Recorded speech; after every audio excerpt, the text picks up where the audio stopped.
अगला क्वेश्चन है। इस क्वेश्चन पे आपको सिंप्लीफाई करना है। बहुत ईजी क्वेश्चन है। चलिए इस क्वेश्चन को सॉल्व करते हैं। तो सबसे पहले अपन क्या करते हैं, इस क्वेश्चन को सॉल्व करते हैं। तो यहाँ पे अपन क्या लिख सकते हैं, यहाँ पे क्या लिखा है, √0.25 इंटू √2.25 यहाँ पे लिखा है और अपने को यहाँ पे सिंप्लीफाई करना है। तो इसे कैसे सिंप्लीफाई करेंगे दोस्तों, मैं आपको यहाँ पे बेसिक से बताऊंगा, तो बहुत ईजी है। तो चलिए एक बार इसे समझ लेते हैं। तो अपन क्या करते हैं, यहाँ से दशमलव हटा देते हैं। तो जब अपन यहाँ से दशमलव हटाएंगे तो यहाँ पे कितना आ जाएगा, 25/100 आ जाएगा ना, और यहाँ पे अंडर रूट तो लगा ही रहेगा। इसी तरह से यहाँ से भी अपन अंडर रूट हटा देंगे तो यहाँ पे कितना आ जाएगा, 225, और दशमलव हटाएंगे तो यहाँ पे कितना आ जाएगा, 100 आ जाएगा, और अंडर रूट हमने यहाँ पे लगा दिया। ठीक है, इतना आप सभी लोग को समझ आ गया ना। अब आपको क्या करना है, 25 किसका वर्गमूल होता है, 25 जो होता है तो किसका वर्गमूल होता है, 5 का होता है, और 100 का वर्गमूल कितना होता है, 100 का वर्गमूल होता है 10। इसी तरह से यहाँ पे कितना आ जाएगा, 225 किसका वर्गमूल होता है, 15 को होता है, और 100 का वर्गमूल कितना आ जाएगा, 100 का वर्गमूल आ जाएगा 10। बस आंसर आ गया। अब आप इसे मल्टीप्लाई कर दीजिए, आंसर आ जाएगा। तो 15 इंटू 5 कितना आ जाएगा, 15 इंटू 5 बराबर 75 आ जाएगा, और बट्टे पे यहाँ पे कितना रहेगा, 100 रहेगा। तो आप 75 पे 100 का भाग देंगे तो यहाँ पे कितना आ जाएगा, 75 पे आप जब 100 का भाग देंगे ना तो यहाँ पे कितना आ जाएगा, 0.75 इसका करेक्ट आंसर रहेगा। कौन से ऑप्शन पे दिया है, ऑप्शन नंबर सी इसका यहाँ पे करेक्ट आंसर रहेगा। होपफुली आप सब लोग समझ गए होंगे।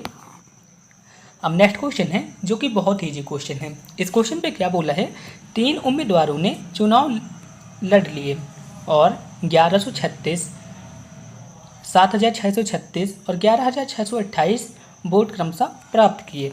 जीत के उम्मीदवार ने कुल वोटों का कितने प्रतिशत प्राप्त किया आपको बताना है।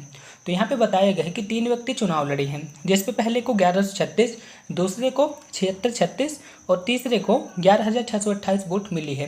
तो इसमें से कौन जीतेगा, आप सभी लोग सबसे पहले यही बताएं। तो इसमें से कौन जीतेगा, जिसने सबसे ज़्यादा वोट प्राप्त किया। तो किसने प्राप्त किया है, 11628 वाला व्यक्ति सबसे ज़्यादा वोट प्राप्त किया है, तो यही चुनाव में जीत जाएगा। तो आपको बताना है कि कितने % वोट से जीता है, ये आपको यहाँ पे ये बताना है। तो इसको अपन कैसे निकालेंगे, सबसे पहले अपन क्या करते हैं, सबसे पहले अपन इन तीनों कैंडिडेट जितने भी वोट प्राप्त किए हैं उन सभी को आपस में जोड़ देते हैं। तो अपन को क्या प्राप्त हो जाएगा, कुल वोट प्राप्त हो जाएगा। तो दोस्तों अपन यहाँ पे क्या करते हैं, अपन यहाँ पे कुल वोट निकाल लेते हैं। क्या निकाल लेते हैं, कुल वोट निकाल लेते हैं। कुल वोट कैसे निकालेंगे, सबसे पहले जितने कैंडिडेट है ना, कितने भी वोट प्राप्त किए हों उन सभी को आपस में यहाँ पे जोड़ देते हैं। तो यहाँ पे पहले कैंडिडेट 1136, दूसरा कैंडिडेट 7636 और तीसरा कैंडिडेट कितने वोट प्राप्त किया है, 11628 वोट प्राप्त किए हैं। इसको आपस में जोड़ देते हैं। जब आप इसे आपस में जोड़ेंगे तो कितना आ जाएगा, 20,400 वोट टोटल वोट आ जाएगी। इतना आ गई ना। अब आप सभी लोग बताएं इसमें से कौन सा कैंडिडेट जीता है। तो कौन सा कैंडिडेट जीता है, ये वाला कैंडिडेट जो है तो जीत गया है। अब आपको परसेंटेज बताने के, परसेंटेज में कितने वोटों से जीतता है। तो अपन यहाँ पे क्या लिखेंगे, 11,628 बटे 20,400, और परसेंटेज निकालना तो आप यहाँ पे 100 की मल्टीप्लाई कर देते हैं। तो 2 जीरो से 2 जीरो ये कट गए। अब आपको क्या करना है, 11,628 में 204 का भाग दे देना है। तो मैं आपको बता दूं इसका करेक्ट आंसर क्या होगा, इसका करेक्ट आंसर रहेगा 57%। ठीक ना, उसने 57% वोटों से जीत प्राप्त की है। जब 11,628 में जब आप 204 का भाग देंगे ना तो यहाँ पे 57% ही आएगा। तो आप इसे चेक कर सकते हैं। ऑप्शन नंबर सी यहाँ पे करेक्ट आंसर रहेगा। अब नेक्स्ट क्वेश्चन है, आपको बताना है कि कॉस अल्फा की वैल्यू यहाँ पे कितनी बताई गई है। यहाँ पे कॉस अल्फा की वैल्यू बताई गई है π/8 बताई गई है। तो आपको बताना है कि cos alpha, cos 2 alpha, cos 4 alpha का मान कितना होगा। बहुत ही ईजी क्वेश्चन है। आपको क्या करना है, आपको अल्फा की जगह इस मान को पुट कर देना है, आंसर आ जाएगा। तो चलिए अपन इसे सॉल्व करते हैं। तो अपन इसे जब सॉल्व करेंगे तो कॉस अल्फा की जगह अपन क्या लिखेंगे, π/8 लिखेंगे। यहाँ पे क्या लिखेंगे, इंटू कॉस 2 π/8 ये आ जाएगा, और यहाँ पे अपन क्या लिखेंगे, इंटू कॉस 4, और यहाँ पे क्या लिखेंगे, π/8 लिखेंगे।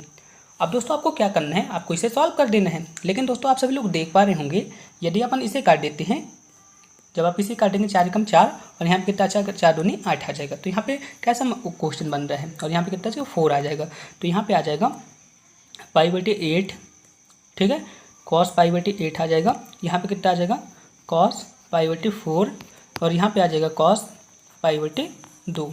अब आप सभी लोग पता है cos π/2 का मान कितना होता है, यानी कि cos 90 की वैल्यू क्या होती है, तो cos 90 की वैल्यू होती है 0 होती है, ठीक है ना। cos 90 की वैल्यू कितनी होती है, 0 होती है।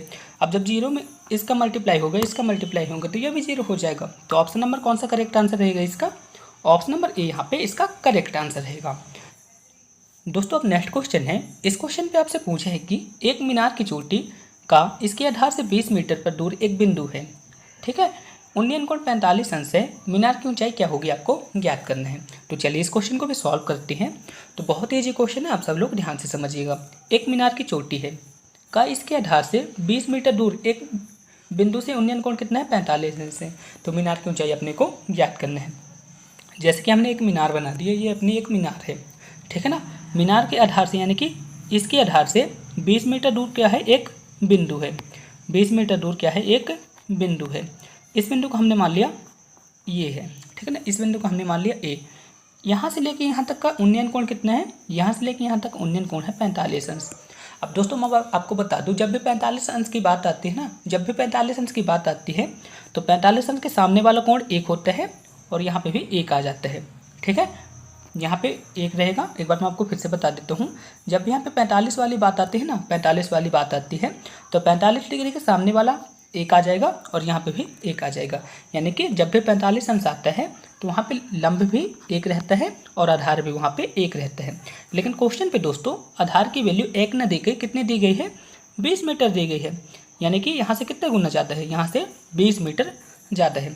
तो यहाँ पे भी कितना आ जाएगा, अपन एक के साथ किसकी मल्टीप्लाई करेंगे, 20 की मल्टीप्लाई कर देंगे। यानी कि जो यहाँ पे मल्टीप्लाई करेंगे उसका यहाँ पे भी मल्टीप्लाई करेंगे।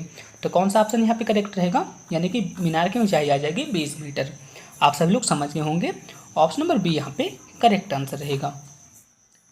दोस्तों अब नेक्स्ट क्वेश्चन है, इस क्वेश्चन पे क्या बोला है, एक समचतुर्भुज का क्षेत्रफल अपने को ज्ञात करना है जिसका परिमाप 40 सेंटीमीटर है तथा विकर्ण कितना है 16 सेंटीमीटर है।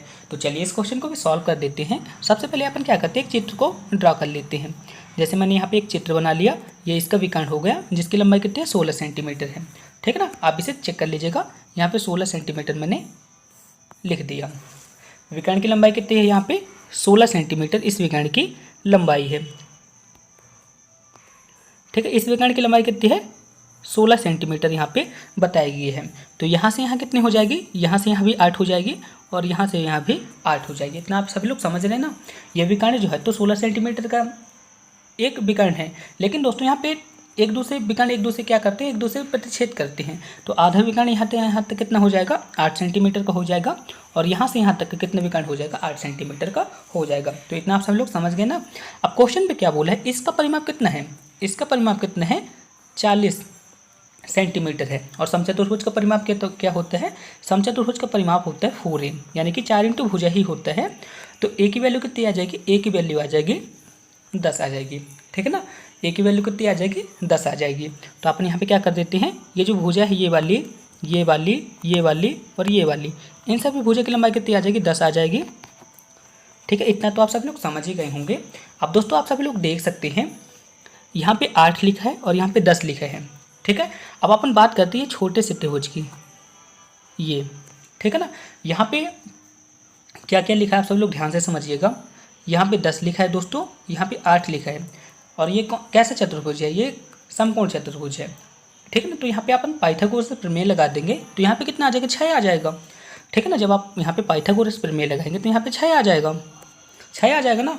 तो यहाँ से यहाँ तक 6 है तो यहाँ से यहाँ तक भी कितना हो जाएगा 6 हो जाएगा, ठीक है ना। यानी कि टोटल विकर्ण कितना आ जाएगा 12 मीटर का। बस मैं आपको यही समझा रहा था, ये जो विकर्ण है ना 12 मीटर का आ जाएगा। तो अपने को ज्ञात हो गया कि पहला विकर्ण कितना है 16 सेंटीमीटर का और दूसरा विकर्ण कितना है 12 मीटर का।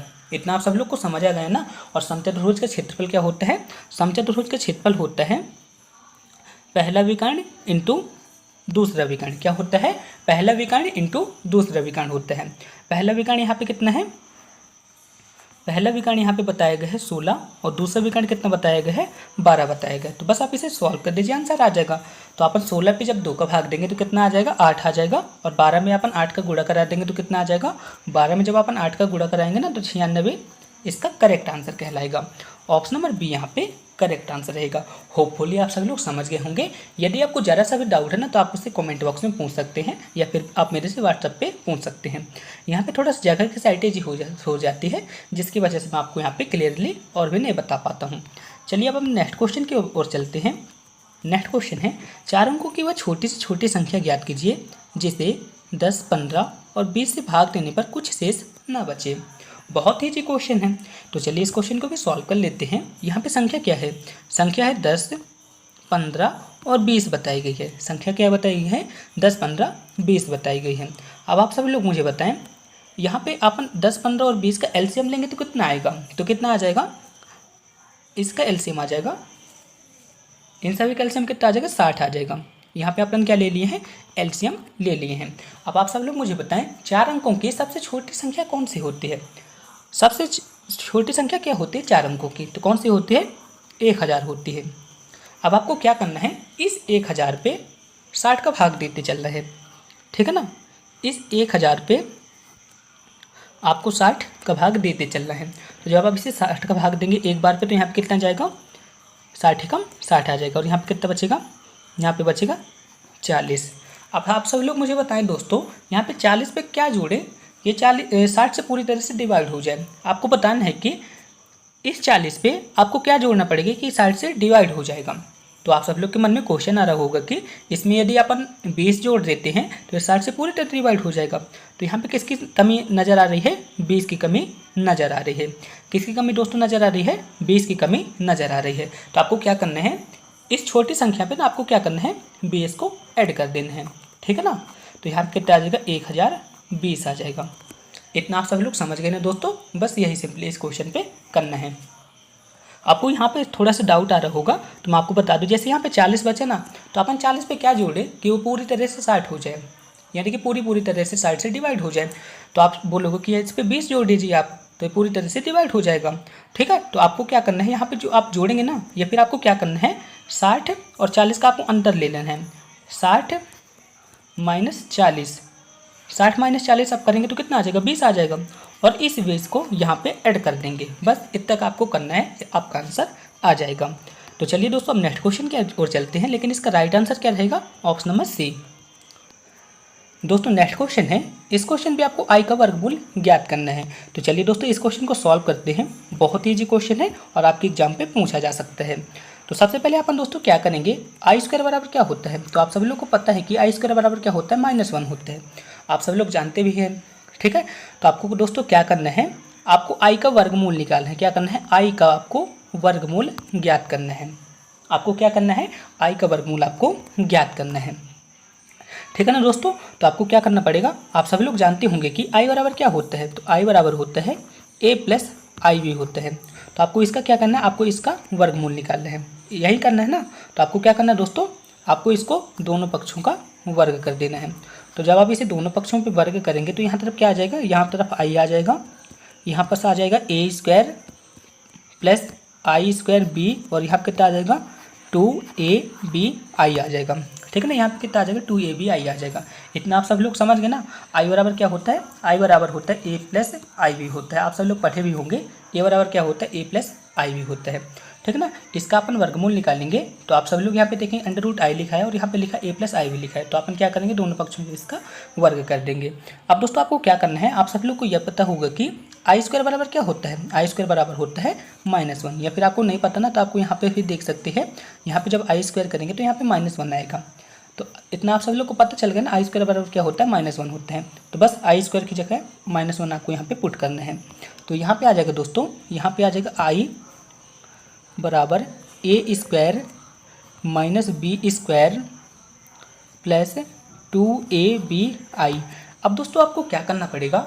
जिस पे आई है ना उसको अपन अलग कर लेंगे और जिस पे आई नहीं हो उसको अपन अलग कर देंगे, यानी कि वास्तविक भाग को अलग करेंगे और अधिकल्पित भाग को यहाँ पे अलग करेंगे, ठीक है।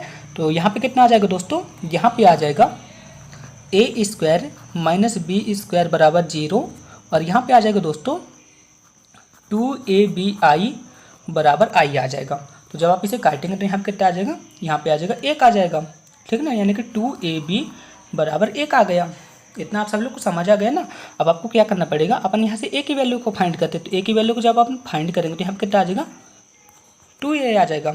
इतना आ गया ना, यहाँ पे 2b आएगा, सॉरी यहाँ पे कितना आ जाएगा, 2b आ जाएगा। ठीक है ना, ए की वैल्यू कितनी आ गई, ए की वैल्यू आ गई 1/2b आ गई। अब आपको क्या करना है दोस्तों, अब ये वाले समीकरण को सॉल्व करते हैं। तो यहाँ पे कितना आ जाएगा, a² बराबर b², यहाँ पे a² बराबर b² आ गया। अब आपको क्या करना है, a² की जगह, a की जगह आपको क्या करना है, 1/2b पुट कर देना है। तो यहाँ पे कितना आ जाएगा, 1/2b का होल स्क्वायर बराबर b²। ठीक है ना, इतना आप सब लोग को समझ आ रहा है ना। तो दोस्तों आप जब 2b² का स्क्वायर करेंगे तो यहाँ पे कितना आ जाएगा, तो यहाँ पे आ जाएगा b² और यहाँ पे आ जाएगा 1/4b² आ जाएगा। तो यहाँ पे कितना आ जाएगा, b4 और यहाँ पे कितना रहेगा, यहाँ पे आ जाएगा दोस्तों, अपन b² का यहाँ पे 3 गुणा करेंगे तब यहाँ पे b4 आएगा और यहाँ पे कितना रहेगा, 4 ही रहेगा। ठीक है, अपने को क्या फाइंड करना है, अपने को यहाँ पे b बस फाइंड करना है। तो आपको क्या करना पड़ेगा दोस्तों, यहाँ पे कितना आ जाएगा, यहाँ पे आ जाएगा 1/4 और यहाँ पे आ जाएगा 1/4। ठीक है, तो जब आप इसे इतना करेंगे ना तो यहाँ पे आ जाएगा धन ऋण 1/√2। इतना तो आप सब लोग समझ ही गए होंगे, बहुत ईजी है। यदि आपको नहीं समझ आ रहा ना, ये वाला स्टेप आपको नहीं समझ में आता हो तो आप ऐसा भी कर सकते हैं। सबसे पहले अपन को क्या करना पड़ेगा, जैसे यहाँ पे b4 लिखा ना, ठीक है, b4 यहाँ पे लिखा है, तो सबसे पहले अपन को क्या,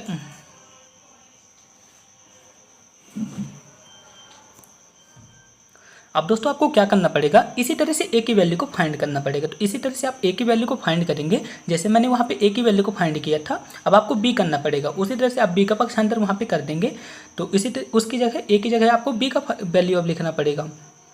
ठीक है, तो वहाँ से a की वैल्यू, तो दोस्तों इसी तरह से अब a की वैल्यू आ जाएगी, a की वैल्यू भी एज इट इज आएगी, यानी कि कितनी आ जाएगी, धन ऋण 1/√2। इसी तरह से a की वैल्यू ये आ गई और b की वैल्यू ये आ गई। अब आपको क्या करना है दोस्तों, मैंने आपको बताया था, तो दोस्तों यहाँ पे i का वर्गमूल क्या आ जाएगा, आप सभी लोग बताएं। तो मैंने i का वर्गमूल क्या माना था, i का वर्गमूल मैंने माना था a + ib माना था। a की वैल्यू कितनी आई हुई है, a की वैल्यू आई है 1/√2 और b की वैल्यू कितनी आई है, b की वैल्यू आई है 1/√2। ठीक है, धन ऋण आया है इसलिए मैंने धन ऋण को कॉमन ले लिया। ठीक है, यही जो है तो √i का वर्गमूल कहलाएगा। कौन से ऑप्शन पे दिया है, ऑप्शन नंबर सी यहाँ पे करेक्ट आंसर रहेगा। ठीक है, आप इसे सुधार लीजिएगा, यहाँ पे धन ऋण भी रहेगा। आई होप आप सभी लोग समझ गए होंगे। अब चलिए नेक्स्ट क्वेश्चन की ओर चलते हैं। दोस्तों अब नेक्स्ट क्वेश्चन है, इस क्वेश्चन पे आपको क्या करना है, इसका 30वां पद आपको ज्ञात करना है। क्या ज्ञात करना है दोस्तों, इसका 30वां पद आपको ज्ञात करना है। तो सबसे पहले आप सभी लोग मुझे दोस्तों ये बताएं कि ये कौन सी श्रेणी है, ये कौन सी श्रेणी है। तो आप यहाँ पे देख पा रहे होंगे कि यदि अपन 7 में से 10 को घटाएंगे तो कितना आएगा, ऋण 3 आएगा। 4 से यदि अपन 7 को घटाएंगे तो ऋण 3 आएगा। इतना आ रहा ना, यानी कि आपको पता चल गया कि यह श्रेणी जो है तो समांतर श्रेणी है। और समांतर श्रेणी पे यदि अपन nवें पद को निकालते हैं तो उसका फॉर्मूला क्या होता है, उसका फॉर्मूला होता है a + n-1d। लेकिन दोस्तों क्वेश्चन पे तो nवें पद के लिए बोला नहीं है, कौन से पद के लिए बोला है, 30वें पद के लिए बोला है। तो n की जगह क्या आ जाएगा, n की जगह यहाँ पे आ जाएगा 30 आ जाएगा। ठीक है ना, और यहाँ पे a की जगह क्या आ जाएगा, a की जगह यहाँ पे 10 आ जाएगा। और यहाँ पे डिफरेंस कितना है, डिफरेंस यानी कि d, यहाँ पे कितना आ रहा है, -3 आ रहा है। तो बस आप इतना लिख दीजिए, आपका आंसर आ जाएगा। तो n की जगह अपन क्या लिखेंगे, 30 लिखेंगे। a की जगह अपन क्या लिखेंगे, 10 लिखेंगे। और d की जगह अपन क्या लिखेंगे, d की जगह अपन लिखेंगे -3 लिखेंगे। बस आप इसे सॉल्व कर दीजिए, हमका आंसर आ जाएगा। तो दोस्तों अपन इसे सॉल्व करते हैं तो यहाँ पे आ जाएगा 10 ऋण, यहाँ पे कितना आ जाएगा 29 × 3 आ जाएगा। ठीक है ना, इतना आ गया ना। अब आपको क्या करना है दोस्तों, यहाँ पे T30 लिखा ही रहेगा। तो यहाँ पे कितना आ जाएगा, 29 नया क्या होता है, 29 नया होता है 87, यानी कि 10 - 87 लिखा होता है। यहाँ पे कितना आ जाएगा -77, इसका करेक्ट आंसर रहेगा। कौन सा ऑप्शन सही है, ऑप्शन नंबर सी यहाँ पे करेक्ट आंसर रहा। चलिए अब नेक्स्ट क्वेश्चन की ओर चलते हैं। नेक्स्ट क्वेश्चन है जो कि यहाँ पे भी एक श्रेणी दी गई है। अब आपको बताना है कि इसके 3 पदों का योग कितना होगा, आपको ज्ञात करना है। तो चलिए इस क्वेश्चन को भी सॉल्व करते हैं। दोस्तों मैं आपको बता दूं, आपके एग्जाम पे एक समांतर श्रेणी से क्वेश्चन पूछा जाता है और एक गुणोत्तर श्रेणी से क्वेश्चन पूछा जाता है। तो चलिए अपन इस क्वेश्चन को भी सॉल्व करते हैं। आप सब लोग ध्यान से देखिएगा। दोस्तों आप यहाँ पे देख पा रहे होंगे ये कौन सी श्रेणी है, गुणोत्तर श्रेणी है। गुणोत्तर श्रेणी पे जो सर्वानुपात होता है ना, गुणोत्तर श्रेणी पे जो सर्वानुपात होता है वो एक तरह से बराबर होता है। जैसे कि समांतर श्रेणी में सर्वांतर बराबर होता है, इसी तरह से गुणोत्तर श्रेणी पे सर्वानुपात बराबर होता है। ठीक है, दोनों एक ही रहते हैं। वहाँ पे आप घटा जोड़ के आप चेक करते थे, यहाँ पे आपको क्या करना पड़ेगा, आपको यहाँ पे मल्टीप्लाई या फिर डिवाइड करके आपको चेक करना पड़ेगा। तो आप यहाँ पे देखेंगे जैसे 30 है ना, 30 में अपन यदि 10 का भाग देंगे तो यहाँ पे 3 आ रहा है। इसी तरह से यदि अपन 90 में 30 का भाग देंगे तो यहाँ पे कितना आ रहा है, 3 आ रहा है। यानी कि आपको भाग दे के यहाँ पे चेक करना पड़ेगा। एक बार मैं आपको फिर से बता देता हूँ, गुणोत्तर श्रेणी पे सर्वानुपात यानी कि आर, वहाँ पे डिफरेंस चेक करते थे और यहाँ पे अपन सर्वानुपात जिसे अपन आर से डिनोट करते हैं, आपको यहाँ पे आर को चेक करना पड़ेगा। आर को कैसे चेक करेंगे, दूसरे पद में पहले पद को भाग दे के। ठीक है, इससे आपको क्लियर हो जाएगा कि ये श्रेणी कौन सी है और आपको कौन सा फॉर्मूला यूज करना है। तो अपने को ये क्लियर होगा कि ये श्रेणी जो है तो कौन सी श्रेणी है, गुणोत्तर श्रेणी है यानी कि जीपी है। तो यहाँ पे इसका प्रथम पद क्या होगा, तो प्रथम पद जो आगे लिखा रहता है ना वही उसका प्रथम पद कहलाता है। यानी कि ए की वैल्यू यहाँ पे कितनी है, ए की वैल्यू यहाँ पे आ गई 10 और आर की वैल्यू कितनी आ गई, यानी कि सर्वानुपात। सर्वानुपात यहाँ पे कितना आ रहा है, सर्वानुपात आ रहा है 3। मैंने आपको बताया था कैसे आ रहा है, यदि आप 30 में 10 का भाग देंगे तो 3 आएगा, यदि आप 270 में 90 का भाग देंगे तो 3 आएगा, या फिर 90 में आप 30 का भाग देंगे तो 3 ही आएगा। इतना आप सब लोग समझ गए ना। अब आपको क्वेश्चन पे क्या बोलो, 3 पदों का योग अपने को ज्ञात करना है, यानी कि अपने को S3 अपने को ज्ञात करना है। तो आपको क्या करना पड़ेगा दोस्तों, इसके लिए एक फार्मूला होता है, फार्मूला मैं आपको लिख देता हूँ, आप सब लोग इसे नोट कर लीजिएगा, आपके एग्जाम पे पॉइंट ऑफ से बहुत ज़्यादा इंपॉर्टेंट है। तो यहाँ पे रहेगा SNA इंटू RN-1 बटे R-1 होता है। आप इस फॉर्मूले को नोट कर लीजिए, आपके एग्जाम पे इस टाइप के क्वेश्चन पूछे जाते हैं। तो इसी फॉर्मूले पे इन सभी वैल्यू को पुट कर देंगे आप, तो आपका आंसर आ जाएगा। तो दोस्तों अपन क्या करते हैं, इस फॉर्मूले पे A, R और N की वैल्यू को पुट कर देते हैं। तो यहाँ पे अपन क्या लिखेंगे, S3 बराबर A की वैल्यू कितनी है, 10 आई हुई है, ठीक है, इंटू R की वैल्यू यहाँ पे कितनी आई हुई है, 3 आई हुई है, N की वैल्यू कितनी है, 3 है, -1 बटे R यानी कि 3 - 1, इतना आ गया ना। बस आप इसे सॉल्व कर दीजिए, आपका आंसर आ जाएगा। तो अपन यहाँ पे क्या लिखेंगे, 10 इंटू 3 का घन कितना होता है, 3 का घन होता है 27। तो अपन यहाँ पे लिखेंगे 27 - 1, ठीक है। और अपन यहाँ पे क्या लिखेंगे, यहाँ पे लिखेंगे 3 - 1 यानी कि 2 आएगा यहाँ पे, इतना आ गया ना। और यहाँ पे S3 तो लिखा ही है, तो यहाँ पे लिखेंगे S3 बराबर 10 इंटू 26 बटे 2। तो 2 से अपन 26 को काट देंगे तो कितना आ जाएगा, 13 आ जाएगा। तो 10 और 13 का आपस में मल्टीप्लाई करेंगे तो कितना आ जाएगा, 130। कौन से ऑप्शन पे दिए है, ऑप्शन नंबर ए यहाँ पे करेक्ट आंसर रहेगा, सॉरी ऑप्शन नंबर बी यहाँ पे करेक्ट आंसर रहेगा। आई होप आप सभी लोग समझ गए होंगे। अब चलिए नेक्स्ट क्वेश्चन की ओर चलते हैं। दोस्तों नेक्स्ट क्वेश्चन है, क्वेश्चन पे क्या बोला है, आधे घंटे का 1 मिनट 10 सेकंड में कौन सा प्रतिशत अपने को ज्ञात करना है। तो चलिए इस क्वेश्चन को भी सॉल्व करते हैं। तो दोस्तों यहाँ पे कितने मिनट बोला है, 1 minute 10 second, 1 minute 10 second. 1 minute में कितने सेकंड होते हैं, 60 सेकंड होते हैं। तो अपन यहाँ पे लिखेंगे 60 प्लस 10 सेकंड, यानी कि कितना आ जाएगा दोस्तों, यहाँ पे टोटल 70 सेकंड आ जाएगा। कितने सेकंड आ गए, टोटल 70 सेकंड आ गए। अब क्वेश्चन पे क्या बोला है, आधे घंटे का 70 सेकंड का कौन सा प्रतिशत है। तो दोस्तों क्वेश्चन यहाँ पे क्या बनेगा, आधे घंटे का 70 सेकंड का कौन सा प्रतिशत है, यानी कि क्वेश्चन इस टाइप से बनना चाहिए। लेकिन दोस्तों क्वेश्चन घुमा के लिखा गया था, इसलिए आपको प्रॉब्लम आती है। तो चलिए अपन यहाँ पे क्या लिखेंगे, अपन क्या लिखेंगे, 1 मिनट 10 सेकंड की जगह 70 सेकंड लिखेंगे।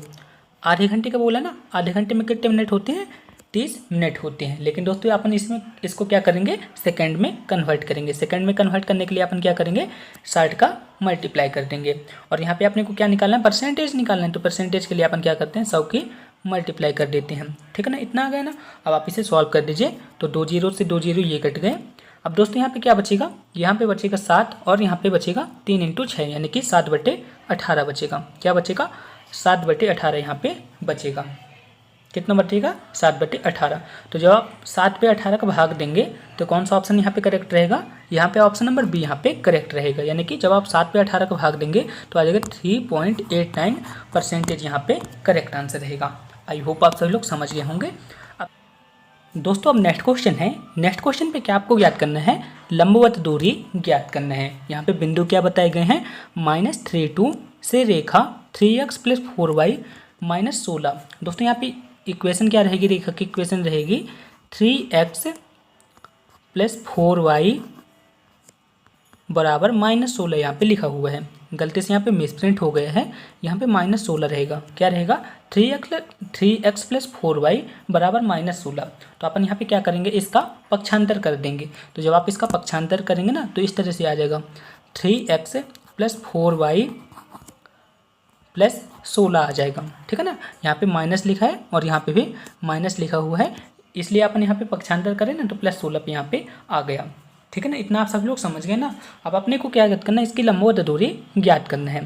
तो आप सभी लोग को पता होगा दोस्तों, जब भी अपन लंबवत दूरी ज्ञात करते हैं ना तो जो x और y के साथ लिखा रहता है उसी का आपस में वर्ग हो जाता है। तो यहाँ पे x के साथ क्या लिखा है, 3 लिखा है, और y के साथ यहाँ पे क्या लिखा है, 4 लिखा है, इसका आपस में वर्ग हो जाएगा। ठीक है, तो इतना आप सब लोग समझ गए ना। लेकिन दोस्तों आपको यहाँ पे एक बात और समझना पड़ेगा, यहाँ पे बिंदु भी दिए गए हैं। यहाँ पे बिंदु क्या बताई गई है, -3 और यहाँ पे 2 बताई गई है। इससे अपने को क्या पता चल रहा है कि यहाँ पे अपन x की जगह क्या लिखेंगे, x की जगह -3 लिखेंगे और y की जगह अपन क्या लिखेंगे, 2 लिखेंगे। ठीक है, तो आपको क्या करना पड़ेगा, x की जगह -3 और 2 की जगह y की जगह 2 को यहाँ पे पुट करना पड़ेगा। तो दोस्तों अपन यहाँ पे पुट कर रहे हैं तो यहाँ पे कितना आ जाएगा, 3 इंटू -3 और यहाँ पे आ जाएगा 4 इंटू 2 प्लस 16। ठीक है ना, इतना आ गया ना। अब आपको क्या करना है, 4 का स्क्वायर अपन करेंगे तो 16 आ जाएगा और 3 का स्क्वायर करेंगे तो 9 आ जाएगा। इतना आ गया ना, बस आप इसे सॉल्व कर दीजिए, आपका आंसर आ जाएगा। अब आप यहाँ पे लिखेंगे -9 प्लस 8 और यहाँ पे कितना आ जाएगा, 16 रहेगा और यहाँ पे 5 तो आ जाएगा। ठीक है ना, 25 आएगा, 25 का वर्गमूल आप जब करेंगे तो 5 आ जाएगा। अब आप इसे सॉल्व कीजिए तो यहाँ पे कितना आ जाएगा, तो जब आप इसे 9 से यदि आप 8 घटा देते हैं तो कितना आएगा, -1 आएगा। 9 से जब आप -9 से जब आप 8 घटा देंगे तो कितना आ जाएगा, -1। ठीक है, और -1 से जब आप 16 को जोड़ देंगे तो कितना आ जाएगा, यहाँ पे आ जाएगा 15 आ जाएगा और यहाँ पे 5 लिखा हुआ है तो यहाँ पे कितना आ जाएगा दोस्तों, 3 आ जाएगा। ठीक है ना, इतना आ गया ना। इस तरह से दोस्तों इसकी लंबवत दूरी कितनी आ गई, 3 आ गई। ऑप्शन नंबर यहाँ पे ए करेक्ट आंसर रहेगा। ठीक है ना, ऑप्शन नंबर ए यहाँ पे करेक्ट आंसर रहेगा। आई होप आप सभी लोग समझ गए होंगे। फिर भी आपको किसी भी तरह का डाउट हो ना तो आप मुझसे कमेंट बॉक्स में पूछ सकते हैं। लेकिन दोस्तों मैं आपको बता दूं, यहाँ पे क्वेश्चन -16 पे रहेगा और यहाँ पे भी -16 रहेगा, तभी दोस्तों इसका आंसर 3 आएगा। ठीक है, ऑप्शन नंबर ए यहाँ पे करेक्ट आंसर रहेगा। चलिए दोस्तों हम नेक्स्ट क्वेश्चन की ओर चलते हैं। नेक्स्ट क्वेश्चन है y बराबर 0 पर रेखा y बराबर 0 पर बिंदुओं 3 - 5 एवं 4 7 को जोड़ने वाली रेखा किस अनुपात में विभाजित करती है। तो यहाँ पे क्या बताया गया है, y बराबर 0 बताया गया है। तो आपको क्या करना पड़ेगा दोस्तों, आप सभी लोग जानते होंगे m1 y2 plus m2 y1 plus m1 plus m2, ये वाले फॉर्मूले को तो आपने काफ़ी बार पढ़ा होगा, बस उसी का यहाँ पे सिंपली यूज होगा। तो आपको क्या करना पड़ेगा, y2 y1 के वैल्यू को यहाँ पे पुट करना पड़ेगा और अपने को क्या निकालना है, m1 प्लस m2 को अपने को निकालना है और y की वैल्यू यहाँ पे 0 बताई गई है। तो आपको क्या करना पड़ेगा, y2 और y1 की वैल्यू को पुट करना पड़ेगा। तो यहाँ पे y2 की वैल्यू कितनी आ जाएगी, y2 की वैल्यू आ जाएगी -5 और y1 की वैल्यू कितनी आ जाएगी, y1 की वैल्यू आ गई 7। बस आप इसे रख दीजिए, आपका आंसर आ जाएगा। तो अपन इसे रख रहे हैं तो यहाँ पे कितना आ जाएगा, m1 y2 कितना है, y2 यहाँ पे 7 है। ठीक है ना, और यहाँ पे कितना रहेगा m2 प्लस और यहाँ पे कितना था, -5 था। ठीक है, मैंने यहाँ पे कोष्टक पे कर लिया और यहाँ पे m1 है और यहाँ पे कितना है, m2 है और यहाँ पे तो 0 है ही। अब आप इसे तिर्यक गुणा करा देंगे तो जब आप इसके साथ एक गुणा होगा तो 0 आ जाएगा। तो यहाँ पे कितना बचेगा, 7m1 माइनस 5m2 बराबर 0। इतना आ गया ना। अब आपको क्या करना है, इसका पक्षांतर कर देना है। तो जब आप इसका पक्षांतर करेंगे तो 7m1 बराबर 5m2, अपने को क्या निकालना है, m1 बटे m2 निकालना है। तो यहाँ कितना आ जाएगा 5/7। ऑप्शन नंबर सी यहाँ पे करेक्ट आंसर रहेगा। आप सभी लोग समझ गए ना। अब चलिए नेक्स्ट क्वेश्चन की ओर चलते हैं। नेक्स्ट क्वेश्चन पे बोला है कि जेड अक्ष की द्विकोजाओं के वर्गों का योग कितना होता है। जेड अक्ष की द्विकोजाओं के वर्गों का योग कितना होता है। तो दोस्तों मैं आपको बता दूं, जेड अक्ष की द्विकोजा कितने होते हैं। जेड अक्ष की द्विकोजा होती हैं 0, 0, 1 होती हैं। इसका आपको वर्ग करना है और आपको इसको जोड़ देना है। तो जब आप 0 का वर्ग करेंगे तो 0 आएगा, 0 का वर्ग करेंगे तो 0 आएगा, और 1 का वर्ग करेंगे तो 1 आएगा, और 1 के साथ किसी को भी जोड़ते हैं तो 1 ही आता है। तो ऑप्शन नंबर बी यहाँ पे करेक्ट आंसर रहेगा। दोस्तों अब नेक्स्ट क्वेश्चन है। इस क्वेश्चन पे आपको cot x का अवकलन ज्ञात करना है। बहुत ही ईजी क्वेश्चन है, तो चलिए इस क्वेश्चन को भी सॉल्व कर देते हैं। तो cot x का अवकलन क्या होगा आप सब लोग बताएं। इसके लिए मैं आपको 2 सेकंड की टाइमिंग देता हूं। तो इसका राइट आंसर क्या रहेगा, cot x का अवकलन होता है हमेशा माइनस cosec स्क्वायर x होता है। कौन से ऑप्शन पे दिया है, ऑप्शन नंबर ए यहाँ पे करेक्ट आंसर रहेगा। आप सब लोग समझ गए ना। चलिए नेक्स्ट क्वेश्चन की ओर चलते हैं। नेक्स्ट क्वेश्चन पे बोला है कि log ई एक्स एक्स का अवकलन गुणांक क्या होगा। आपको बताना है कि d/dx log x into x इसका अवकलन गुणांक क्या होगा। तो इसका आंसर क्या रहेगा, इसका अवकलन गुणांक आ जाएगा 0, ठीक है ना। इसका अवकलन गुणांक क्या रहेगा, 0 रहेगा। ऑप्शन नंबर ए यहाँ पे करेक्ट आंसर रहेगा, ठीक है। अब चलिए नेक्स्ट क्वेश्चन की ओर चलते हैं। नेक्स्ट क्वेश्चन है, आपको बताना है कि इनके बीच क्या संबंध है। a प्लस बी बराबर a माइनस बी, इस तरह से है। तो आपको बताना है कि इनके बीच कौन सा संबंध है। बहुत ही अच्छा क्वेश्चन है दोस्तों। चलिए इन क्वेश्चन को भी सॉल्व करते हैं। तो दोस्तों आपको क्या करना पड़ेगा, सबसे पहले आपको क्या करना है, इनका दोनों पक्षों पे वर्ग करना पड़ेगा। तो जब आप इसे दोनों पक्षों में वर्ग करेंगे तो यहाँ पे कितना आ जाएगा, a square b square plus 2a into b आ जाएगा, और यहाँ पे कितना आ जाएगा, a square b square minus 2ab आ जाएगा। इतना आ गया ना, इतना यहाँ पे आ जाएगा। अब आपको क्या करना पड़ेगा, ये कट गए, ये कट गए और ये कट गए, ठीक है। तो आप यहाँ पे देखेंगे, यहाँ पे बचेगा 2ab बराबर माइनस 2ab। तो आपने इसी का यहाँ पे पक्षांतर कर देंगे, तो यहाँ पे 2ab है ना, आप इसको भी आप पक्षांतर कर देंगे तो कितना आ जाएगा, 2ab बराबर 0, यानी कि 4a इंटू बी बराबर 0, यानी कि a इंटू बी बराबर 0। इससे अपने को पता चलता है कि जो सदिश a और सदिश b है ये एक दूसरे पर परस्पर लंब हैं, ठीक है ना। जब 90 डिग्री का कोण होगा तब यहाँ पे 0 आएगा, ठीक है ना। तो ऑप्शन नंबर बी यहाँ पे करेक्ट आंसर रहेगा। सॉरी, ऑप्शन नंबर सी यहाँ पे लिखा है, ऑप्शन नंबर सी पे लिखा है कि a और b परस्पर लंब हैं। दोस्तों अब नेक्स्ट क्वेश्चन है। इस क्वेश्चन पे क्या बोला है, एक क्रिकेट खिलाड़ी जिसकी गेंदबाजी का औसत कितना है, 12.4 रन प्रति विकेट है, वह अपनी अगली पारी में 5 विकेट लेकर 26 रन देता है, जिसके कारण उसका औसत क्या हो जाता है, 0.4 रन कम हो जाता है। अंतिम मैच में उसके द्वारा लिए गए विकेटों की संख्या अपने को ज्ञात करना है। तो चलिए दोस्तों इन क्वेश्चन को भी सॉल्व करते हैं। दोस्तों अपन यहाँ पे क्या करेंगे, सबसे पहले अपन क्या करते हैं, जो यहाँ पे औसत है ना 12.4 और यहाँ पे 0.4 है, इनको आपस में घटा देते हैं, क्योंकि औसत औसत दिया है तो यहाँ पे कितना आ जाएगा, 12 बस आ जाएगा। दोस्तों मैं आपको बता दूँ, जब भी इस टाइप का क्वेश्चन है ना तो आप मिक्सचर एंड एलिगेशन वाले प्रोसेस से सॉल्व कीजिएगा। तो अपन यहाँ पे लिखेंगे 12.4 और अपन यहाँ पे क्या लिखेंगे, यहाँ पे 26 में अपन 5 का भाग देंगे तो कितना आएगा, 26 में अपन जब 5 का भाग देंगे तो कितना आ जाएगा, 5.2 आ जाएगा, ठीक है ना। 5.2 आ गया, इतना आ गया ना। और एवरेज कितना आ रहा है टोटल, 12.4 से जब अपन इसको घटाएंगे तो कितना आ रहा था, 12 आ रहा था, ठीक है ना। अब अपन क्या करेंगे, इसे मिक्सचर एंड एलिगेशन वाली प्रोसेस से सॉल्व कर देंगे। तो 12 में से यदि अपन 5.2 को हटा देते हैं तो यहाँ पे कितना आ जाएगा, 6.8 आ जाएगा। और यदि अपन 12.4 से 12 को घटा देते हैं तो 0.4 आ जाता है, यानी कि औसत कितना आ जाता है, 0.4, जो कि क्वेश्चन पे बताया गया है। अब दोस्तों अपन को क्या करना है, इनका रेशियो निकाल लेना है। तो यहाँ पे कितना आ जाएगा, 68 और यहाँ पे 4 आ जाएगा, इतना आ गया ना। तो इनका रेशियो कितना आ जाएगा, 4:4 और यहाँ पे आ जाएगा 17, यानी कि 17:1 का यहाँ पे रेशियो आ जाएगा। अब क्वेश्चन पे क्या पूरा, लास्ट मैच में कितने विकेट लेता है, लास्ट मैच में वह 5 विकेट लेता है, यानी कि लास्ट मैच में वह 5 विकेट लेता है। लास्ट मैच में कितने विकेट लेता है, 5 विकेट लेता है, यानी कि एक की वैल्यू यहाँ पे कितनी बताई गई है, 5 बताई गई है। जब दोस्तों एक की वैल्यू यहाँ पे 5 बताई गई है तो यहाँ पे 17 की वैल्यू भी 5 बताई गई होगी। तो यहाँ पे 17 पन्ने क्या आ जाएगा, 17 पन्ने यहाँ पे आ जाएगा 85, यानी कि लास्ट मैच में वह 85 विकेट लेता है। ठीक है ना, 85 विकेट उसके द्वारा औसत विकेट लिए जाते हैं। ऑप्शन नंबर सी यहाँ पे करेक्ट आंसर रहेगा। होपफुली आप सब लोग समझ गए होंगे। फिर भी आपको किसी भी तरह का डाउट है ना तो आप मुझसे कमेंट बॉक्स में ज़रूर पूछिएगा। अब नेक्स्ट क्वेश्चन है, 12,500 रुपये की राशि 4 वर्षों में 15,500 रुपये हो जाए तो ब्याज की दर क्या होगी? ये क्वेश्चन है। चलिए इस क्वेश्चन को भी सॉल्व कर लेते हैं। तो दोस्तों आप सब लोग बताएं, यहाँ पे मूलधन भी दिया है और यहाँ पे मिश्र धन भी दिया है, तो अपन ब्याज कैसे निकालेंगे? तो अपन मूलधन से मिश्र धन को घटा देते हैं। तो यहाँ पे कितना आ जाएगा, 15,500 में से यदि 12,500 को घटा देते हैं तो कितना आ जाता है, यहाँ पे आ जाएगा 3,000 आ जाएगा। ब्याज कितनी आ जाएगी, 13,000 आ जाएगी। और दर बराबर क्या होता है, दर बराबर होता है ब्याज इंटू 100 बटे मूलधन इंटू समय होता है। क्या होता है, दर बराबर ब्याज इंटू 100 बटे मूलधन इंटू समय होता है।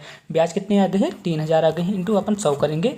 मूलधन कितना है, 12,500 और यहाँ पे समय कितना दिया है, समय यहाँ पे 4 वर्ष दिया है। आप सभी लोग देख सकते हैं 4 ईयर यहाँ पे बोला भी है।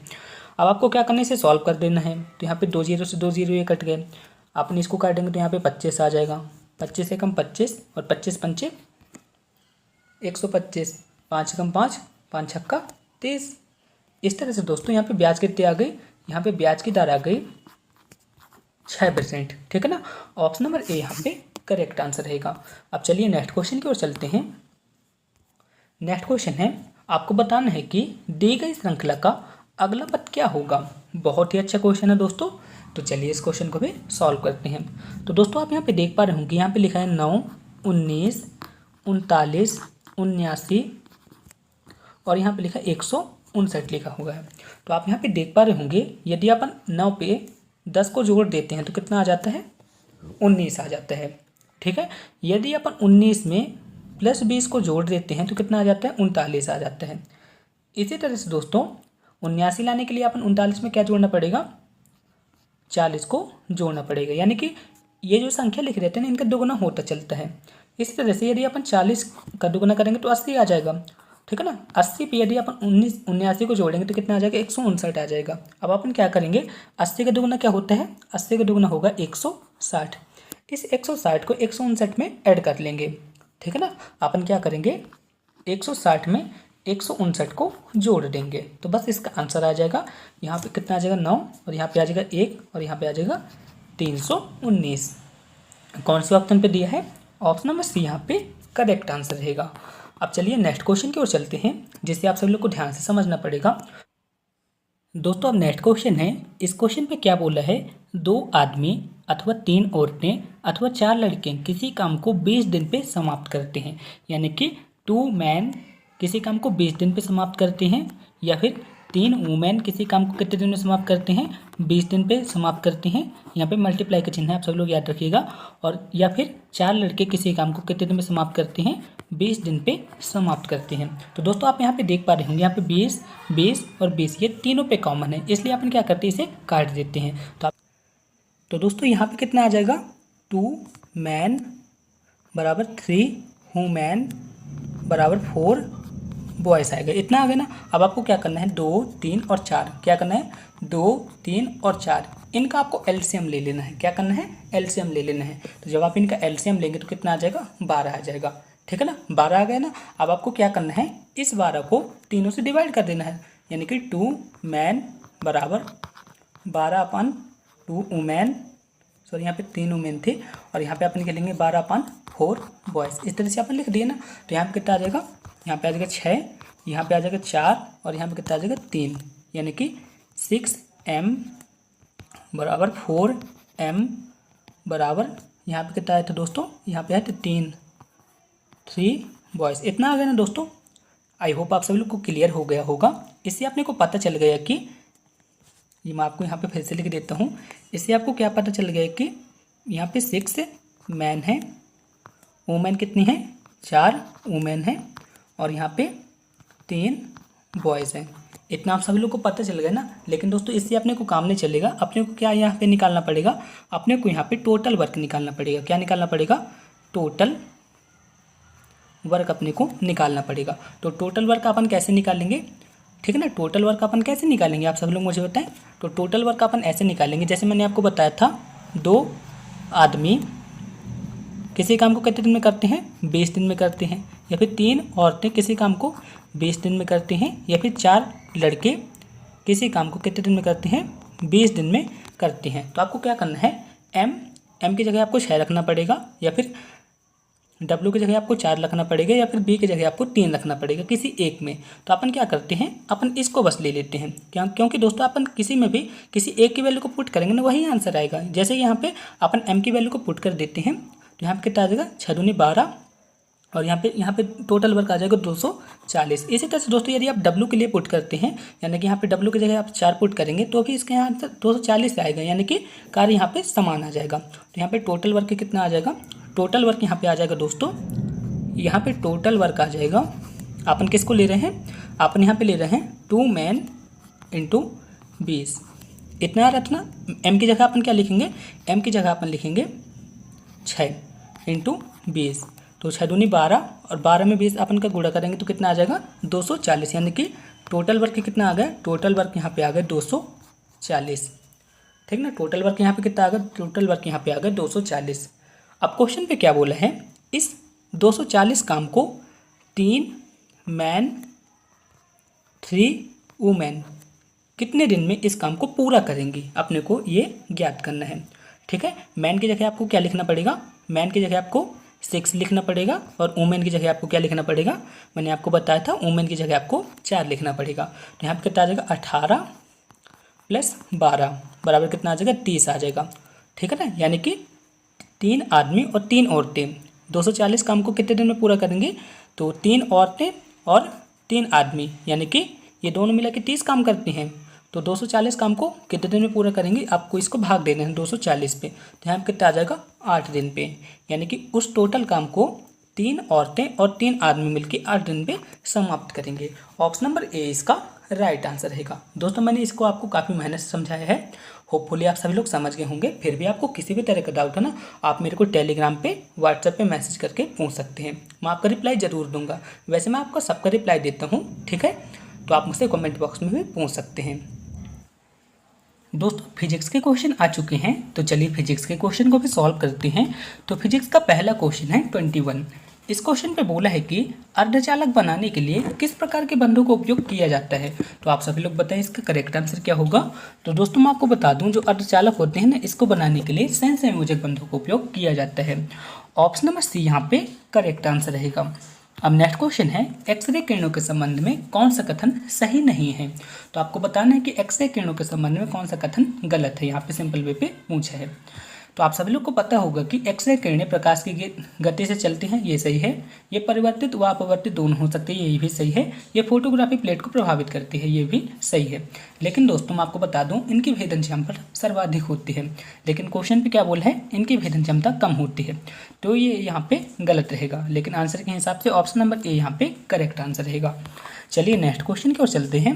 आपको बताना है कि निम्नलिखित में से कौन सा बॉयल के नियम के संदर्भ में सही कथन है। तो बॉयल का नियम क्या कहते हैं, स्थिर तापमान पर गैस का आयतन जो है ना, दाब के व्युत्क्रमानुपाती होती है।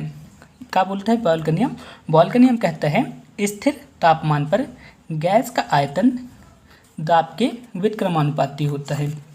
ठीक है ना, ये बॉयल का नियम कहता है। तो कौन से ऑप्शन पे ऐसा कथन लिखा है? तो लिखा है ऑप्शन नंबर बी पे। ठीक है ना, दबाव गैस के आयतन के व्युत्क्रमानुपाती होता है। ऑप्शन नंबर बी यहाँ पे करेक्ट आंसर रहेगा। नेक्स्ट क्वेश्चन है, इस क्वेश्चन में बोला है कि एक पत्थर ऊर्ध्वाधर फेंके जाने पर 1 सेकंड में 5 किलोमीटर की दूरी तय करते हैं। आपको बताना है कि जहाँ एस की वैल्यू क्या बताई गई है, जहाँ एस बताई गई है 80t - 16t², तो 2 सेकंड बाद उसका वेग क्या होता है। यानी कि यहाँ पे विस्थापन क्या बताया गया, विस्थापन बताया गया है 80t - 16t², यहाँ पे बताया गया है। तो आप सभी लोग मुझे बताएं दोस्तों, वेग बराबर क्या होता है। तो वेग बराबर होता है विस्थापन में परिवर्तन, यानी कि विस्थापन परिवर्तन की दर को अपन वेग कहते हैं। ठीक है, विस्थापन परिवर्तन की दर को अपन क्या कहते हैं, वेग कहते हैं। तो यहाँ पे एस क्या लिखा गया है, एस बताया गया है 80t - 16t²। अपने को क्या करना है, इसमें परिवर्तन करना है। तो दोस्तों परिवर्तन करने के लिए अपन क्या करते हैं, यहाँ पे अपन क्या कर देते हैं, टी के सापेक्ष इसका अवकलन कर देते हैं। क्या कर देते हैं, टी के सापेक्ष इसका अपन अवकलन कर देते हैं। तो विस्थापन परिवर्तन की दर को अपन क्या कहते हैं, वेग कहते हैं। तो यहाँ पे भी आ जाएगा, यहाँ पे दोस्तों 80 आ जाएगा, और यहाँ पे कितना आ जाएगा 16 इंटू 2t आ जाएगा। तो दोस्तों यहाँ पे बेग बराबर कितना आ जाएगा, बेग बराबर आ जाएगा 80 माइनस 32t, और t की वैल्यू यहाँ पे क्वेश्चन पे कितनी बताई गई है, t की वैल्यू क्वेश्चन पे बताई गई है 2। तो आपको यहाँ पे क्या करना है, t की वैल्यू को पुट कर देना है। तो यहाँ पे कितना आ जाएगा 80 माइनस 32 इंटू 2, यानी कि यहाँ पे कितना आ जाएगा 32 दूनी 64 आ जाएगा, और यहाँ पे 80 रहेगा। तो यदि आप 80 से 64 को हटा देंगे तो कितना आ जाएगा दोस्तों, यदि आप 80 से 64 को हटा देंगे तो 16 आ जाएगा। तो इसका आंसर क्या आ जाएगा, 16 मीटर प्रति सेकंड इसका करेक्ट आंसर रहेगा। होपफुली आप सभी लोग समझ गए होंगे। अब चलिए नेक्स्ट क्वेश्चन की ओर चलते हैं। दोस्तों हम नेक्स्ट क्वेश्चन है, इस क्वेश्चन पे क्या बोला है, 10 किलोग्राम का एक पिंड जमीन से 10 मीटर की ऊंचाई पर है, तो आपको इसकी स्थितिज ऊर्जा ज्ञात करना है। तो स्थितिज ऊर्जा क्या हो जाएगी इसकी, तो इसकी स्थितिज ऊर्जा हो जाएगी mgh हो जाएगी। तो m यानी कि मास कितना है यहाँ पे 10 किलोग्राम है, g की वैल्यू कितनी होती है, g की वैल्यू हो जाएगी 9.8, और h की वैल्यू कितनी बताई गई क्वेश्चन पे 10 मीटर बताई गई है, कितनी बताई गई है 10 मीटर बताई गई है। तो यहाँ पे इसका आंसर कितना आ जाएगा, तो यहाँ पे इसका आंसर आ जाएगा, तो दोस्तों अपन इसे सॉल्व कर देते हैं। तो यहाँ पे दशमलव अपन हटा देंगे तो यहाँ पे कितना आ जाएगा, तो दोस्तों यहाँ पे आ जाएगा 10 इंटू 98, और यहाँ पे आ जाएगा 10, दशमलव हमने हटाया ना तो यहाँ पे 10 आ जाएगा। तो 10 से 10 ये कट गया तो यहाँ पे कितना आ जाएगा 980 जूल, यानी कि इसकी स्थितिज ऊर्जा कितनी आ जाएगी 980 जूल। ऑप्शन नंबर बी यहाँ पे करेक्ट आंसर रहेगा। अब चलिए नेक्स्ट क्वेश्चन की ओर चलते हैं। यदि चंद्रमा पर बम विस्फोट होता है तो उसकी आवाज़ पृथ्वी पर कितने समय बाद सुनाई देगी। तो दोस्तों मैं आपको बता दूं, चंद्रमा पर वायुमंडल नहीं है ना, इसलिए उसकी आवाज़ सुनाई ही नहीं देगी। तो इसका आंसर क्या रहेगा, option number D. Next question है, सूर्य की ऊर्जा उत्पन्न होती है। तो आप सभी लोग को पता होगा कि जो सूर्य होता है ना उसमें ऊर्जा कैसे उत्पन्न होती है, नाभिकीय संलयन विधि द्वारा उत्पन्न होती है। ठीक है, ऑप्शन नंबर ए यहाँ पे करेक्ट आंसर रहेगा। नेक्स्ट क्वेश्चन है, दो समांतर दर्पणों के बीच कितने प्रतिबिंब देखे जा सकते हैं। क्वेश्चन पे क्या बोला है, दो समांतर दर्पण के बीच कितने प्रतिबिंब देखे जाते हैं। तो दोस्तों मैं आपको बता दूं, यहाँ पे अनंत प्रतिबिंब को देखा जा सकता है। ठीक है, अब नेक्स्ट क्वेश्चन है, थर्मोकपल किसके द्वारा बनाए जाते हैं। तो थर्मोकपल किसके द्वारा बनाए जाते हैं, दो सदस्य अधातुओं द्वारा बनाए जाते हैं। किसके द्वारा बनाए जाते हैं, दो सदस्य अधातुओं द्वारा बनाए जाते हैं। ऑप्शन नंबर सी यहाँ पे करेक्ट आंसर रहा। नेक्स्ट क्वेश्चन है, निम्नलिखित में से कौन सा गैसीय मिश्रण समुद्र के अंदर गोताखोरों द्वारा उपयोग किया जाता है।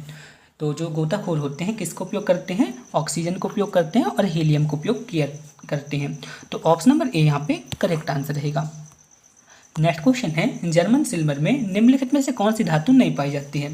तो दोस्तों मैं आपको बता दूं, जर्मन सिल्वर पे सिर्फ सिल्वर नहीं पाई जाती, बाकी सभी धातु पाई जाती हैं। जैसे कॉपर पाई जाती है, जिंक पाई जाती है और निकेल पाई जाती है। ठीक है ना, तो मैं आपको बता दूं यहाँ पे जर्मन सिल्वर पे सिल्वर नहीं पाई जाती है। तो ऑप्शन नंबर ए यहाँ पे करेक्ट आंसर रहेगा। नेक्स्ट क्वेश्चन है, नाभिकीय रिएक्टर पे मंदक का प्रयोग किया जाता है। तो नाभिकीय रिएक्टर में मंदक का उपयोग क्यों किया जाता है, न्यूट्रॉन की चाल को धीमा करने के लिए। क्या करने के लिए किया जाता है, न्यूट्रॉन की चाल को मंद करने के लिए मंदक का उपयोग किया जाता है। ऑप्शन नंबर बी यहाँ पे करेक्ट आंसर रहेगा। नेक्स्ट क्वेश्चन है, इलेक्ट्रॉन की कमी के कारण वस्तु पर कैसा आवेश होता है। तो मैं आपको बता दूं दोस्तों, इलेक्ट्रॉन की जब कमी होगी ना तो वहाँ पे धन आवेश आ जाएगा। तो कैसा आवेश होता है, धन आवेश होता है। नेक्स्ट क्वेश्चन है, किसी शुद्ध चालक में त्रिसंयोजी अशुद्धि मिलाने पर किस प्रकार के अर्धचालक प्राप्त होते हैं। आपको बताना है कि जैसे एक शुद्ध अर्धचालक है ना, उसमें अपन त्रिसंयोजी यानी कि 3 संयोजकता वाली अशुद्धि को मिला देते हैं तो किस प्रकार का अर्धचालक प्राप्त होता है, आपको बताना है। तो किस प्रकार का अर्धचालक प्राप्त होता है, एन टाइप अर्धचालक प्राप्त होता है। तो ऑप्शन नंबर ए यहाँ पे करेक्ट आंसर रहेगा। और पंच संयोजी अशुद्धि अपन मिला देते हैं, वहाँ पे कौन सा अर्धचालक प्राप्त होता है, पी टाइप अर्धचालक प्राप्त होता है। नेक्स्ट क्वेश्चन है, मिट्टी के घड़े निम्नलिखित में से किस क्रिया के कारण जल को ठंडा करते हैं। तो किस क्रिया के द्वारा जल को ठंडा करते हैं, वाष्पीकरण विधि द्वारा जल को ठंडा करते हैं। ऑप्शन नंबर बी यहाँ पे करेक्ट आंसर रहेगा। नेक्स्ट क्वेश्चन है, लोलक यानी कि पेंडुलम घड़ियाँ गर्मियों में सुस्त हो जाती हैं, क्योंकि क्या होता है, उनकी लोलक की लंबाई बढ़ जाती है। ठीक है ना, ऑप्शन नंबर सी यहाँ पे करेक्ट आंसर रहेगा। दोस्तों अब नेक्स्ट क्वेश्चन है, इस क्वेश्चन पे आपको क्या करना है, यहाँ पे धातु दी गई है, इन धातुओं को उनके घनत्व के आधार पे बढ़ते क्रम पे व्यवस्थित करना है। ठीक है, यानी कि बढ़ते क्रम पे आपको व्यवस्थित करना है। तो दोस्तों मैं आपको बता दूं, इस टाइप के क्वेश्चन अभी HWB के जो एग्जाम हुए थे ना उसमें पूछे गए थे। तो दोस्तों मैं आपको बता दूं, यहाँ पे सबसे पहले क्या आएगा, तांबा आएगा, इसके बाद सीसा आएगा, इसके बाद सोना आएगा और इसके बाद क्या आएगा, प्लेटिनियम आएगा। यानी कि 3, 4 2:1 इसका करेक्ट आंसर रहेगा। अब नेक्स्ट क्वेश्चन है, पृथ्वी के पृष्ठ से पलायन वेग का मान कितना है, यानी कि पृथ्वी पर पलायन वेग का मान कितना होता है, सिंपल से पूछा है तो कितना होता है 11.2 किलोमीटर प्रति सेकंड होता है। नेक्स्ट क्वेश्चन है, एक मोटर जिसका द्रव्यमान कितना है 500 किलोग्राम है 15 मीटर प्रति सेकंड वेग से गतिशील है। ब्रेक लगाने के बाद उसकी गति कितनी हो जाती है 5 मीटर प्रति सेकंड हो जाती है। ब्रेक द्वारा उत्पन्न प्रतिरोध बल का मान कितना होगा अपने को ज्ञात करना है। तो दोस्तों यहाँ पे दो फॉर्मूले लगेंगे। फॉर्मूले कौन कौन से लगेंगे मैं आपको बता दूं। v बराबर क्या होता है, v बराबर होता है u धन at होता है।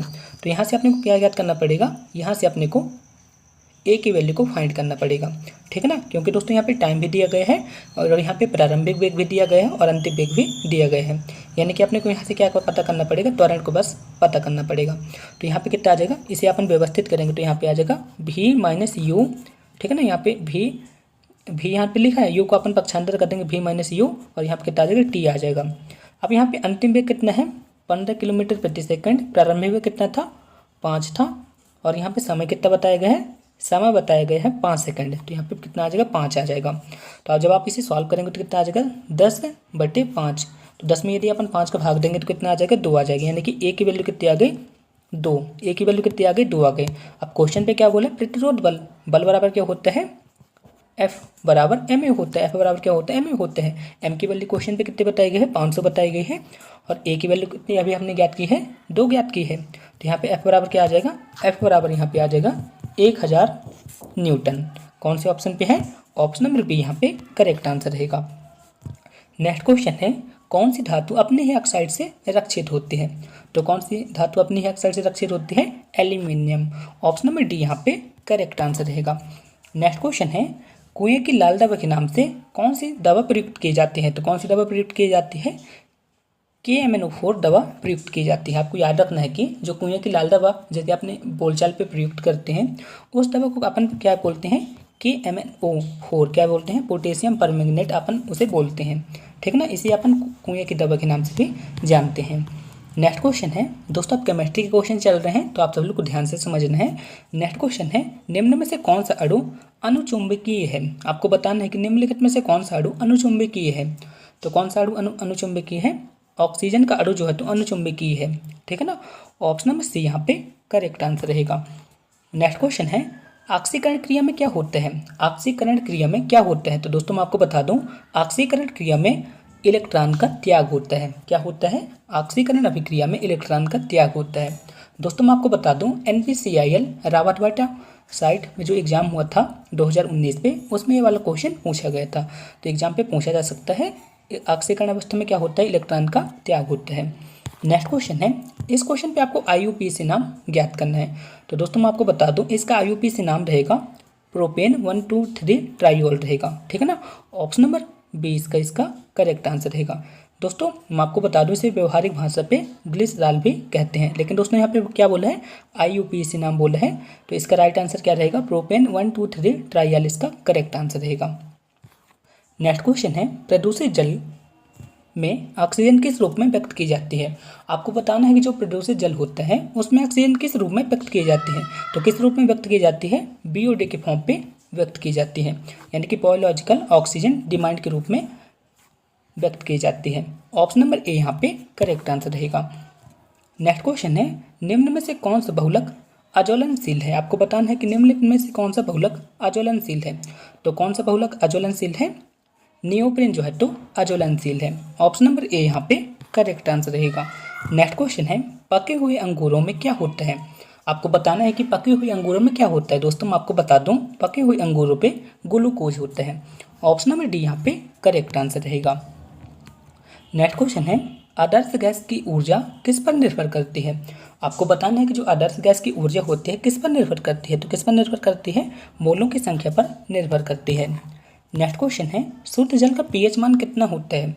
तो शुद्ध जल का pH मान कितना होता है आप सभी लोग बताएं। तो शुद्ध जल का pH मान होता है 7। ऑप्शन नंबर सी यहाँ पे करेक्ट आंसर रहेगा। नेक्स्ट क्वेश्चन है, खाद्य पदार्थ को सड़ने से बचने वाले पदार्थ को क्या कहा जाता है। तो बताइए इस क्वेश्चन का राइट आंसर क्या होगा। तो दोस्तों मैं आपको बता दूं, खाद्य पदार्थ को सड़ने से बचने वाले पदार्थ को परिरक्षक कहा जाता है। क्या कहा जाता है, परिरक्षक कहा जाता है। ऑप्शन नंबर ए यहाँ पे करेक्ट आंसर रहेगा। आई होप आप सब लोग समझ गए होंगे। दोस्तों आपको किसी भी तरह का डाउट है ना तो आप मुझसे कमेंट बॉक्स में पूछ सकते हैं, मैं आपका रिप्लाई जरूर दूंगा।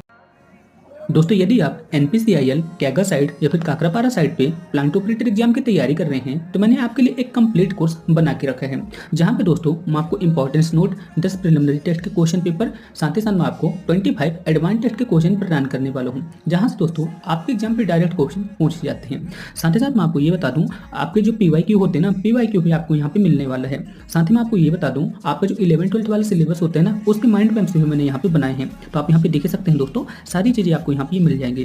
तो यदि आप इन मॉडल पेपर को लेना चाहते हैं तो सिर्फ आपको 199 रुपये पे करना है, इसके बाद आप इन मॉडल पेपर को ले सकते हैं। इन मॉडल पेपर पे आपको सब कुछ आपको मिलने वाला है, साथ ही साथ आपको 11-12 के माइंड मैप्स, इंपॉर्टेंट टॉपिक सब कुछ आपको मिलेगा, जिससे आपके एग्जाम पे बहुत ज़्यादा हेल्प मिलने वाली है। आप इंटरेस्टेड हैं तो आप मेरे को कमेंट बॉक्स में मैसेज कर सकते हैं या फिर व्हाट्सएप पर डायरेक्ट कॉन्टैक्ट कर सकते हैं।